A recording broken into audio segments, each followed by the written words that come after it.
नमस्कार दोस्तों, डेट है आज की 25 अगस्त 2021 और स्वागत है आपका एटोरियल डिस्कशन में। दो इश्यूज आज हम डिस्कस करेंगे, दोनों हिंदू के।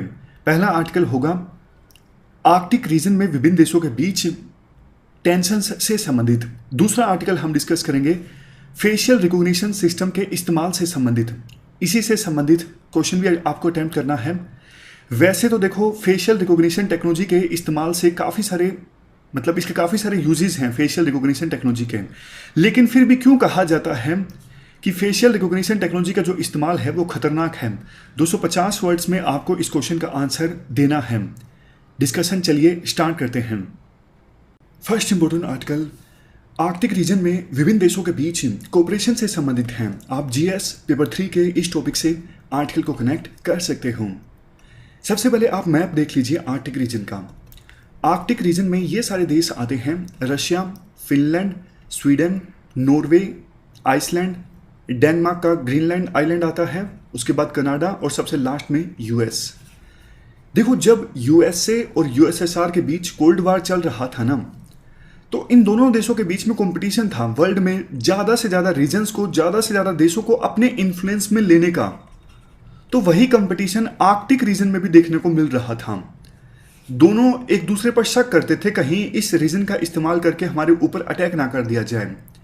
लेकिन जैसे जैसे कोल्ड वार समाप्ति की ओर बढ़ा, 1987 में गोर्बाचेव, जो उस समय यूएसएसआर के प्रेसिडेंट थे, उन्होंने कोला पेनिनसुला की यात्रा के दौरान कहा, आप कोला पेनिनसुला भी देख लीजिए अगर प्री में पूछ लिया जाता है। ये रशिया है, यहाँ पे व्हाइट सी, और ये है कोला पेनिनसुला। तो कोला पेनिनसुला की यात्रा के दौरान उस समय यूएसएसआर के प्रेसिडेंट गोर्बाचेव ने कहा कि देखो, अब कोल्ड वार की जो राइवलरी है वो समाप्त हो गई है। अब आर्कटिक जो है वो जोन ऑफ पीस बनेगा।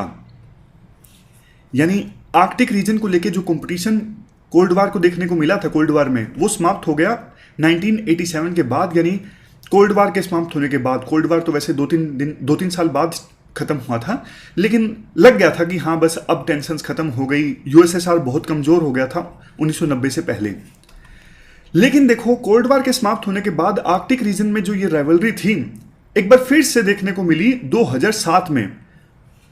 1987 से लेकर 2007 के बीच तो हार्मनी थी, आर्कटिक रीजन में कोई कंपटीशन नहीं था।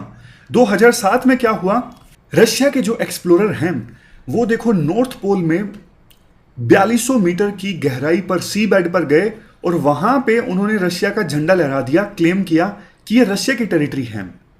इसके जवाब में कनाडा के विदेश मंत्री ने कहा कि भैया ऐसा थोड़ी ना होता है, ये ऐसा 15वीं सेंचुरी में होता था कि मैं पहले आया हूं, पहले मैंने झंडा लहराया, अब ये मेरी टेरिटरी है। ये 21वीं शताब्दी है, झंडा लहराने से टेरिटरी थोड़ी ना आपकी हो गई। धीरे धीरे 7 साल और बीते। 2014 में तो आपको पता है यूक्रेन और रशिया के बीच कन्फ्लिक्ट देखने को मिला था। क्रीमिया हड़प लिया था रशिया ने यूक्रेन से।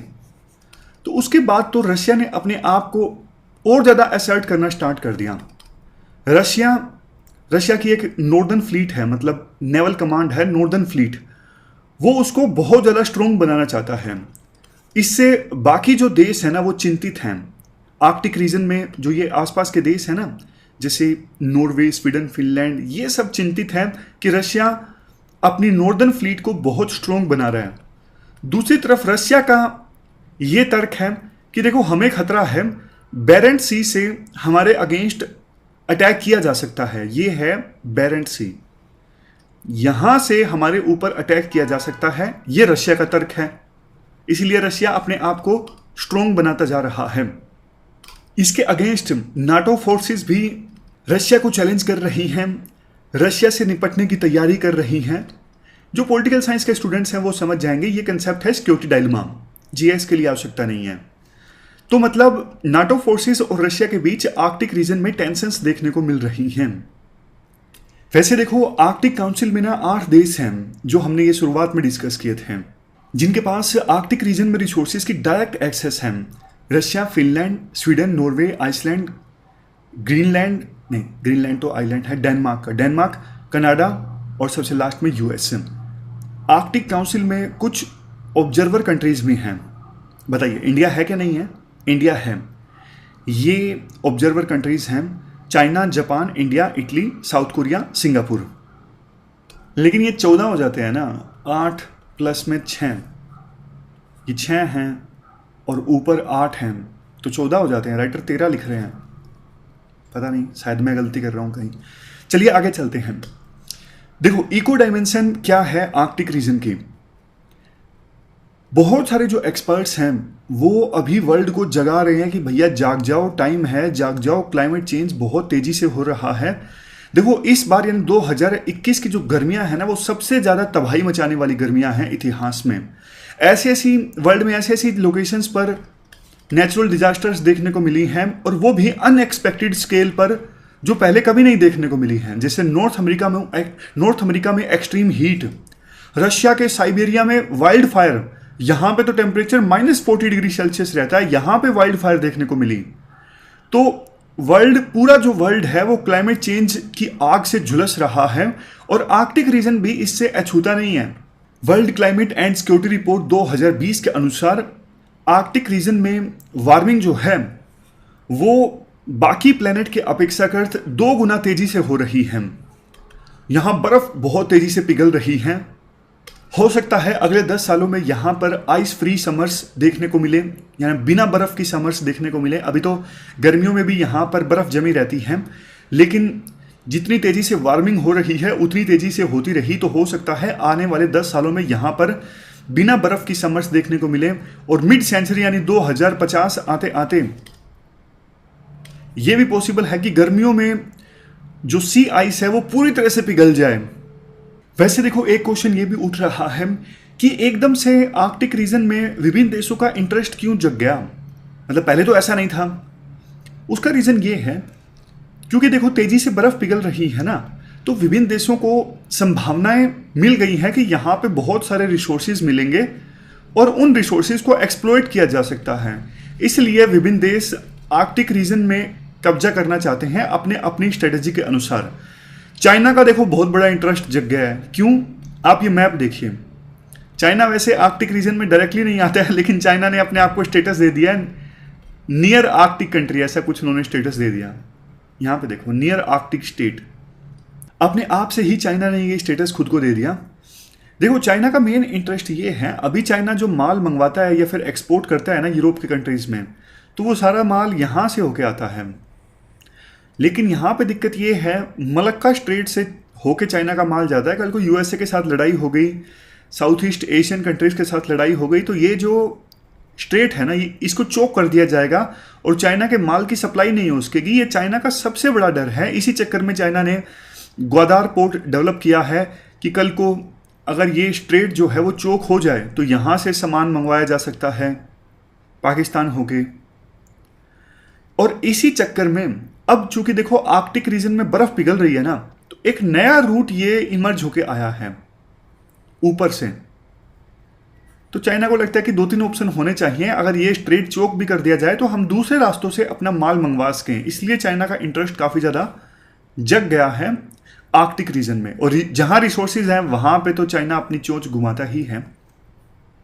अंत में आर्टिकल में कंक्लूजन में यह कहा जाता है, देखो आर्कटिक रीजन में विभिन्न देशों के बीच कोऑपरेशन होना चाहिए। कोऑपरेशन अगर होगा तो फायदे काफी ज्यादा हैं, क्योंकि आर्कटिक रीजन में काफी तरह की रिसर्च भी चलती रहती है क्लाइमेट चेंज के बारे में पता लगाने के लिए। तो एक देश को दूसरे देश के साथ बेस्ट प्रैक्टिसेस को शेयर करना चाहिए, बजाय इसके कि यहाँ पे एक दूसरे को प्रोवोक करना और इस रीजन में भी मिलिट्री लेके आना। इससे तो इस क्षेत्र में जो बर्फ तेजी से पिघल रही है वो और तेजी से पिघलेगी अगर यहाँ पे मिलिटराइजेशन ज्यादा होगा। तो ये हमने पूरा आर्टिकल डिस्कस किया आर्कटिक रीजन में टेंशन से संबंधित। चलते हैं आगे। इसके बाद हमारे देश में लॉ इन्फोर्समेंट एजेंसीज के द्वारा क्रिमिनल्स को पकड़ने के लिए फेस रिकॉग्निशन सॉफ्टवेयर के इस्तेमाल से संबंधित हैं। आप जीएस पेपर 3 के इस टॉपिक से आर्टिकल को रिलेट कर सकते हो। जीएस पेपर 2 में भी इसका क्वेश्चन आ सकता है। क्या कंटेस्ट है? देखो इस बार पार्लियामेंट में काफ़ी डिसरप्शन देखने को मिली। पेगासस कंट्रोवर्सी थी, आपको पता है। सरकार पर आरोप लगे कि सरकार ने काफ़ी सारी जर्नलिस्ट, सिविल सोसाइटी के एक्टिविस्ट और पॉलिटिकल लीडर्स की सर्विलेंस करवाई। सरकार ने साफ साफ डिनाइल नहीं किया कि हमने इजराइल की कंपनी से ये सॉफ्टवेयर परचेज किया था या नहीं किया था, लेकिन देखो, इससे भी बड़ा एक प्राइवेसी का इशू जिसको अटेंशन नहीं मिल सकी इस बार, पर्सनल डेटा प्रोटेक्शन बिल 2019। कब से हम इसे डिस्कस कर रहे हैं, मतलब वो लोग जिनको याद होगा कि वो 2-3 साल से तैयारी कर रहे हैं, ये इशू चला जा रहा है, सरकार बिल पास कर ही नहीं रही है। तो हुआ क्या, इस बार ये बिल जो है अभी जॉइंट कमेटी के पास भेजा हुआ है। तो जॉइंट कमेटी को 5वीं बार एक्सटेंशन दे दिया गया पार्लियामेंट के द्वारा कि अभी आप और टाइम ले लो। राइटर कहते हैं इंफॉर्मेशन को प्रोटेक्ट करना, प्राइवेसी को प्रोटेक्ट करना, ये अभी सरकार की प्रायोरिटी नहीं है और सरकार एक कदम आगे बढ़ रही है। क्रिमिनल्स को पकड़ने के लिए फेशियल रिकॉग्निशन टेक्नोलॉजी का इस्तेमाल करना चाहती है। आईटी से यानी इंफॉर्मेशन टेक्नोलॉजी से इंडियन पुलिस को एम्पावर करने के लिए सरकार ने national automated facial recognition system की इंप्लीमेंटेशन को अप्रूवल दे दिया ताकि क्रिमिनल्स के डिटेक्शन में और क्राइम की इन्वेस्टिगेशन में फेशियल रिकॉग्निशन टेक्नोलॉजी का इस्तेमाल किया जा सके। तो ये जो national automated facial recognition system है, ये नेशनल लेवल सर्च प्लेटफॉर्म का काम करेगा क्राइम्स की इन्वेस्टिगेशन में। अब आपके मन में आया होगा, अरे यार क्या दिक्कत है, बढ़िया ही तो है, हमारा देश भी एडवांस कंट्रीज की तरह फेस रिकॉग्निशन सिस्टम का इस्तेमाल करेगा, क्रिमिनल्स पकड़े जाएंगे, तो प्रॉब्लम क्या है? प्रॉब्लम आगे राइटर बताएंगे। फिलहाल आप ये जान लीजिए कि ये काम कैसे करेगा। ये देखो, जो फेस रिकॉग्निशन वाला सॉफ्टवेयर है ना, ये पहचान लेगा पर्सन को। उस पर्सन ने विग लगा रखी है, लंबे बाल रख लिए, दाढ़ी कटवा ली, प्लास्टिक सर्जरी करवा ली, मास्क लगा लिया, कुछ भी कर लिया, तो भी वो फेस रिकॉग्निशन वाला सॉफ्टवेयर है ना, वो पहचान लेगा। क्वेश्चन उठता है कैसे? फिर ये फेस रिकॉग्निशन वाला सॉफ्टवेयर कैसे पहचानेगा? देखो, ये जो सॉफ्टवेयर है ना, काफ़ी सारी चीज़ों को देखता है, जैसे कि फेस की शेप कैसे है, गाल की जो हड्डी है उसका साइज कैसे है, माथे से लेके चिन तक का डिस्टेंस कितना है, लिप्स का जो दायरा है वो कितना बड़ा है। मतलब ऐसे ऐसे चीज़ों को मेजर करके न्यूमेरिकल फॉर्म में डेटा स्टोर कर लेता है ये फेशियल रिकॉग्निशन सॉफ्टवेयर। और फिर जब आवश्यकता पड़ती है तो मतलब जिस पर्सन का जो अक्यूज्ड है उसको पहचानना है, तो ऑलरेडी जो एग्जिस्टिंग डेटाबेस होता है उसके साथ फिर पहचाना जाता है। ऐसे काम करता है ये फेशियल रिकॉग्निशन वाला सॉफ्टवेयर। अब बात करते हैं इश्यूज की। इश्यूज क्या हैं? सबसे पहला तो इशू ये है, देखो कोई ज़रूरी नहीं कि जिस पर्सन की पहचान हुई है इस सॉफ्टवेयर की सहायता से वही है। 70% प्रोबेबिलिटी है कि हाँ, जिस फेशियल रिकॉग्निशन सॉफ्टवेयर ने जिस पर्सन को आइडेंटिफाई किया है सॉफ्टवेयर की सहायता से, एक्चुअल में वो पर्सन वही है। तो 30% गलती का स्कोप है, 70% प्रोबेबिलिटी है। फॉल्स पॉजिटिव काफ़ी ज़्यादा हो सकते हैं। मतलब सोच के देखिए उस पर्सन का क्या होगा जिसे सॉफ्टवेयर ने गलती से पहचान लिया कि ये वहाँ पे क्राइम सीन पे मौजूद था, जबकि वो बेचारा अपना पढ़ाई कर रहा हो, कहीं पर काम कर रहा हो, तो उसके साथ क्या होगा? उसकी तो लोकल लेवल पे पुलिस जो है कैसे काम करती है वो आपको ही पता है। अगर मीडिया ने उस इशू को नहीं उठाया, वो तो मान के चल लेंगे कि इसी ने क्राइम किया है। और चूंकि देखो इस प्रकार के सॉफ्टवेयर प्री ट्रेंड मॉडल पर आधारित होते हैं, यानी जब इस प्रकार के सॉफ्टवेयर को तैयार किया जाता है ना, एल्गोरिथम तैयार किया जाता है, तो एक डेटाबेस उठाया जाता है एल्गोरिथम तैयार करते वक्त। तो उस डेटाबेस में अगर कुछ रिप्रेजेंटेशन कम होगी महिलाओं की, बच्चों की, एथनिक माइनॉरिटीज़ की, तो फिर इस सॉफ्टवेयर की जो परफॉर्मेंस है वो भी, उस पर भी नेगेटिव इम्पैक्ट पड़ेगा। मतलब सॉफ्टवेयर जो है वो अच्छे से काम नहीं कर सकेगा। मतलब कहने का ये है सीधा सीधा, जो देखो प्री ट्रेंड मॉड्यूल होते हैं सॉफ्टवेयर को तैयार करने के लिए, जब एल्गोरिथम तैयार किया जाता है, वो एल्गोरिथम किसी ना किसी डेटाबेस पे तो आधारित होता है ना। उस डेटाबेस में ही कमियां मिलेंगी तो फिर ये जो सॉफ्टवेयर है वो बायस्ड होकर काम करेगा, इफेक्टिवली काम नहीं कर पाएगा। इसके बाद है आपका फेवरेट पॉइंट जो आपके मन में आया होगा कि ये सॉफ्टवेयर क्यों गलत है, राइट टू प्राइवेसी का वायलेशन। ये जो सॉफ्टवेयर है वो राइट टू प्राइवेसी का वायलेशन होगा, ऐसा आरोप राइटर लगाते हैं। फंडामेंटल राइट है राइट टू प्राइवेसी। 2017 में पुट्टास्वामी जजमेंट आई थी जिसमें सुप्रीम कोर्ट ने कहा था अगर राइट टू प्राइवेसी को वायलेट करना है तो 3 टेस्ट पे खरा उतरना चाहिए। सबसे पहले लेजिटिमेट, मतलब वायलेशन जो है वो एक कानून के आधार पर होना चाहिए। दूसरा, जितनी आवश्यकता है सिर्फ उतना ही राइट टू प्राइवेसी का वायलेशन होना चाहिए। जब देखो राइट टू प्राइवेसी का वायलेशन हो तो ये भी देखा जाए कि आप वायलेशन कर रहे हो, इससे फायदा थोड़ा सा होगा लेकिन नुकसान काफी ज्यादा हो जाएगा। तो इन 3 टेस्ट पर खरा उतरना जरूरी है जब भी आप राइट टू प्राइवेसी का वायलेशन करो। तो क्या इस प्रकार से इस फेशियल रिकॉग्निशन सॉफ्टवेयर का इस्तेमाल किया जाएगा तो ये 3 टेस्ट पे खरा उतरेगा ये वायलेशन? राइटर कहते हैं नहीं। सबसे पहले बात करें लेजिटिमेसी की। कोई भी कानून के आधार पर इस सॉफ्टवेयर का इस्तेमाल नहीं किया जाएगा। सिंपली 2009 में cabinet committee on economic affair ने अप्रूवल दे दिया था कि इस सॉफ्टवेयर का इस्तेमाल किया जा सकता है। किसी एक्ट के आधार पर यूज होना चाहिए ना। तो दूसरा, राइटर ये कहते हैं देखो मॉडर्न डे क्राइम से निपटने के लिए सॉफ्टवेयर का इस्तेमाल होना जरूरी है, बट फिर भी होना ये चाहिए कि बेनिफिट जब हो राइट टू प्राइवेसी के वायलेशन से, बेनिफिट ज़्यादा हो, हार्म कम हो। लेकिन जब इस सॉफ्टवेयर का इस्तेमाल किया जाएगा ना तो मास सर्विलियंस में कन्वर्ट किया जा सकता है इस सॉफ्टवेयर को, क्योंकि जब किसी को आइडेंटिफाई करने की आवश्यकता पड़ेगी तो हो सकता है कि मास स्केल पर लोगों को ट्रैक करने की भी आवश्यकता पड़े, तो उस समय फिर जितने सीसीटीवीज हैं उनको खंगाला जा सकता है एक ही समय में। तो ये तो मास सर्विलियंस हो जाएगा ना। मान लीजिए किसी ने क्राइम नहीं भी किया है, उसको ट्रैक करने के लिए वो कहाँ पे है, इस सॉफ्टवेयर का इस्तेमाल कर लिया जाए, मिसयूज हो जाए। और सबसे लास्ट में देखो, जब किसी को आइडेंटिफाई करने के लिए सर्विलेंस किया जाएगा तो उस डेटा को कितने समय तक संभाल के रखा जाएगा, इस संबंधित भी कोई रूल नहीं बनाया गया है, कोई गाइडलाइन नहीं जारी की गई है। तो इस सॉफ्टवेयर के इस्तेमाल से अभी के अनुसार तो नुकसान ज़्यादा होगा, फ़ायदा कम होगा। अगर सरकार इस सॉफ्टवेयर का इस्तेमाल करना चाहती है तो पहले तो देखो प्रॉपर कानून बनाए, उसके बाद गाइडलाइंस जारी करे, मिसयूज ना हो इसके लिए प्रॉपर प्रावधान करे। कोई भी जो लोकल लेवल पे ऑफिसर है वो इसका मिसयूज ना कर पाए। एक डेटरेंस होना चाहिए, पनिशमेंट का प्रावधान होना चाहिए। मिसयूज अगर होता है तब जाके इसका इस्तेमाल किया जाए, अगर करना है तो। अगर देखो बात करें दूसरे देशों की, दूसरे देशों में ये सॉफ्टवेयर इस्तेमाल होता है या नहीं होता है। यूएसए में इस सॉफ्टवेयर का इस्तेमाल होता है पोटेंशियल इन्वेस्टिगेटिव लीड्स के लिए। मतलब क्राइम हो गया, कोई लीड नहीं मिल रही है, तो कम से कम क्राइम सीन का सीसीटीवी जो फुटेज मौजूद है उसके आधार पर पहचान की जाए फेशियल रिकॉग्निशन सॉफ्टवेयर की सहायता से कि कौन उस क्राइम सीन पर मौजूद था। तो लीड प्राप्त करने के लिए इस सॉफ्टवेयर का इस्तेमाल किया जाता है। इंग्लैंड के द्वारा भी किया जाता है सीरियस वायलेंस से निपटने के लिए। चाइना भी इस सॉफ्टवेयर का इस्तेमाल करती है रेशियल प्रोफाइलिंग के लिए। मास सर्विलेंस चाइना के द्वारा किया जाता है ताकि उइगर मुस्लिम्स को ट्रैक किया जा सके।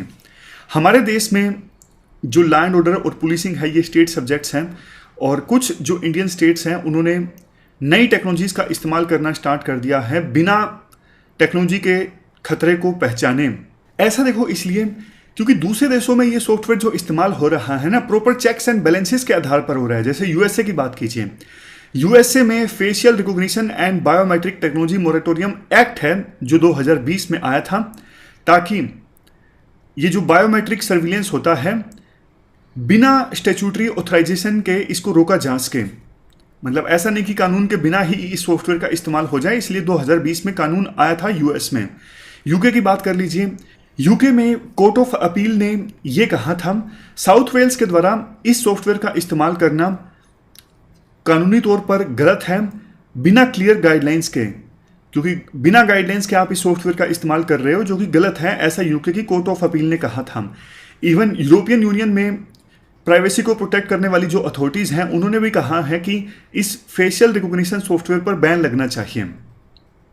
लास्ट में राइटर ये भी बोलते हैं देखो एनोनिमिटी जो है ना, अज्ञानता, मतलब लिबरल डेमोक्रेसी में बिल्कुल एनोनिमस होकर रहना, ये एक इम्पोर्टेंट राइट है जनता के हाथ में।